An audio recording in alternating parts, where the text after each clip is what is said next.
This is my R-Wing from Starlink, Battle for Atlas. Fox McCloud is inside there. You can barely see him. So what happened tonight? Uh, so I live in East LA. I live in Commerce. I live near both cities. And I went to Target to pick up, I had to pick up an onion that I needed to cook some. I cooked tonight. I cooked food for the next 4 days. And there's a Target about half a mile from where I live. So naturally, what would I do if I need to get food? I go to Target. Target's open till midnight. Now there's a problem. And the problem is that when I went to go, I always go on my Razor scooter. Now, for most of you who don't know me very well or choose not to know me very well, I ride a Razor scooter. I used to drive a Saturn until 2011 when the damn thing just stopped on me. Okay? And you can't replace Saturn parts. It was like defunct. I mean, that's great, right? Have a car that is on a company that doesn't make cars anymore. So the car parts are defunct. You have to custom make Saturn parts, and it's expensive. So I have a license, but I don't have a car. So I ride a Razor scooter. So it's either take the bus to Target, where they have groceries and goods. So, you know, Target for the last 10 years or so has had groceries hybrid department store. So I've had a Razor scooter for about that long, since 2009, 2010. And I would ride that to Target. And I've been doing that for a while. So tonight, about 4:45, a couple of high school kids, about 15 or 16 years old, were trying to holler and go, hey, hey, hey, right? So, you know, if you live in the ghetto, whether it's the black ghetto or the Mexican ghetto, in the Mexican ghetto, East LA, Maywood, Spanish Harlem,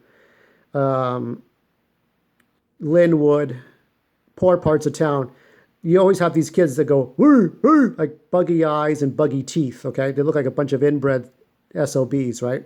Bunch of cabrons. So they were yelling at me, I think. I think that I wasn't completely sure if they were yelling at me because I was on my scooter minding my own business, okay? I don't talk to underage kids. I don't go talking to anybody that I don't need to be talking to, okay? Go to Target, and I saw them then, but as I was going, I was about not even 100 feet from Target, and they were still like, hey, hey, man. So I'm like, okay. Now I had a feeling that they were yelling at me.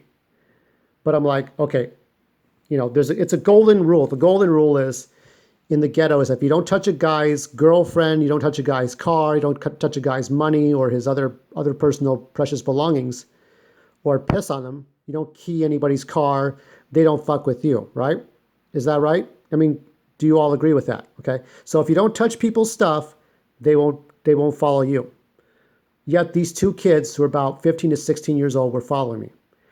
And they followed me into the Target. They followed me around the Target. Now, one comes up to me and says, hey, man, what, scoop, man? What? I said, no, I don't. And I kindly flipped him off.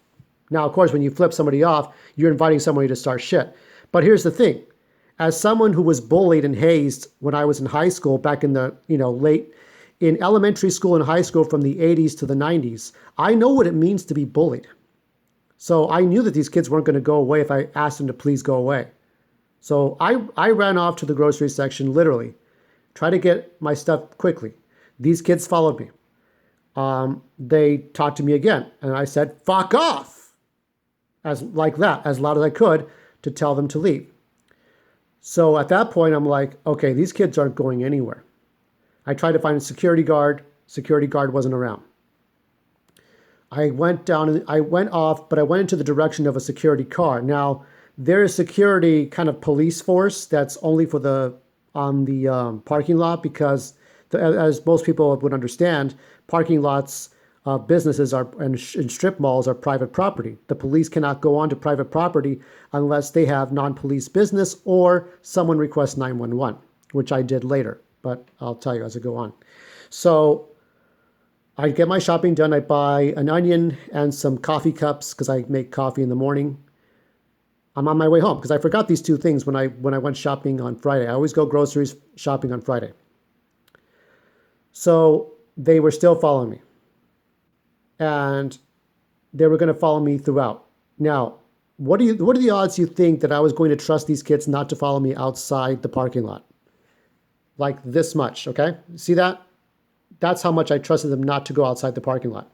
So I went across the street. I tried to go to a bar and ask somebody to call police because my smartphone, which I'm using to record all this right now, was on charge. It had a 20% battery power. So I couldn't use my phone because it was at home.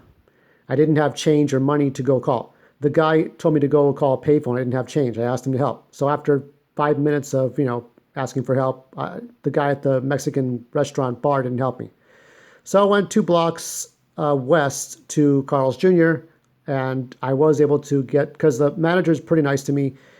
She knows I bought food before, so I asked for help, and I wouldn't have asked if it wasn't an emergency. So I did ask.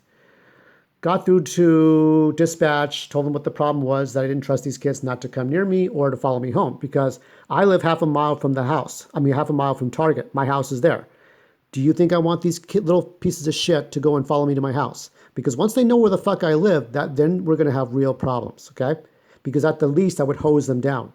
I mean, I have a garden hose that is like 10, 20 feet from the gate. If they came near my gate, I would hose them down. That's assault. But keep in mind that these little pieces of shit were following me. So they're already causing a problem. They wanted to race me. I said no. They didn't hear no. They hear that they wanted to do whatever the fuck they wanted. So long story short, I told the manager I waited about 30 minutes. I waited, I think, about 20 minutes. It was getting dark. We have Eastern Standard Time, so less daylight. So probably around 5:45 or so, I just got on my scooter. I snuck out like the side doors and I scooted up to Monterey Park and made a big lap. So imagine going 2 to 3 miles to Monterey Park, going through some of Monterey Park for about 1.5 miles and coming back 3 miles back to my house. So I made this winding kind of nonsensical path to kind of throw these kids off. So from that point forward, I did not see them. They were not there. I saw some other kids, but they were minding their own business, just like normal.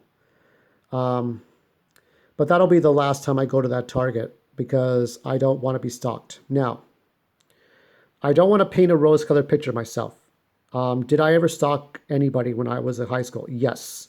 It was girls. When I thought girls liked me, I would stalk them a little bit through campus in high school. I used to bug them a lot through phone calls and letters, like snail mail letters.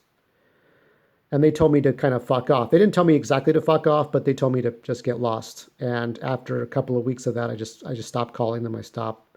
But I never would go as far as to follow them to their house or follow them at work or their shopping.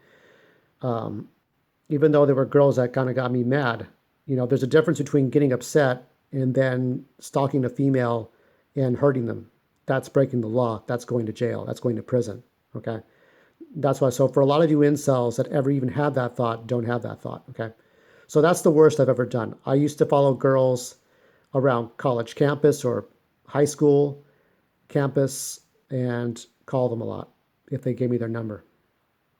So I'm single as of now. So none of you females who are watching this think, oh, he's going to do that to someone. No, I'm not. I'm done. Okay. But just because I'm done doesn't mean that that's the end. I mean, it doesn't end with me. There are kids. These kids are 15 to 16. And I didn't pay attention to girls. I didn't I didn't talk to girls much until I was about 17. And I stopped doing that whole stalking, calling, mailing letters nonsense when I was 19 or 20. Okay. I had to cut that shit out because, as these days roll on, girls can call the police at any time through bartenders, through nightclub owners. So it's best to meet girls on an honest basis where they feel safe and you feel safe. And as cheesy and as quote unquote gay as that sounds, it's better to do that than to have the girl secretly call 911 and put yourself in a whole heap of shit. Okay. Because once you go to jail, it's hard for you to argue stuff. Okay. Yeah, it's hard. I mean, unless you're framed which can happen. I mean, girls can say you beat them up and you didn't do anything. That can happen. You try to stay out of trouble, okay? Now, what does this have to do with true forced loneliness? Obviously, these two wanted to, like, quote unquote, cure my loneliness, but that's not the way to do it. You talk to people, you shake hands, you get to know people on a civil level, okay?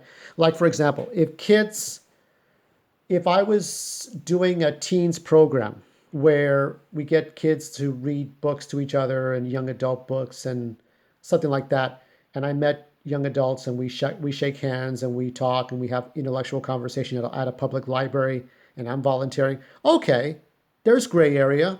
It's up to parents, and parents talk to me and I talk to them and I talk to the kids and kids talk to the parents. It's called a network. So we have PTAs for that, right? And some PTAs work and some of them don't. But I think that when I see kids doing this, I feel that here's the thing. I feel like double standards are plausible when it comes to from adult to kids.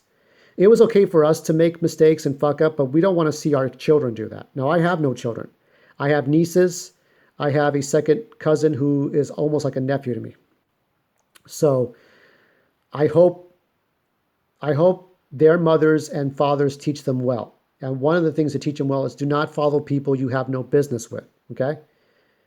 One of the ways I can assure you that you don't have people following you, unless they're cops or IRS or FBI, is don't touch their stuff. Don't fuck with their stuff. That includes girlfriends and boyfriends and cars and money. Okay. Some people will follow you for less. Some people will try to rob you or mug you. Okay. Somebody did follow me and robbed me and got into a fist fight. And I was 18 years old and that happened to me. You can't stop people from doing bad things to you or try to do bad things to you or bad things to other people, but you can put them in their place. So I will no longer be going to the Target that's half a mile from my house. I will be going to the Target in the next city east. It may be a pain in the ass to get there, but I'd rather go to that Target. And the only reason I go to Target and not a supermarket is because they don't like backpacks.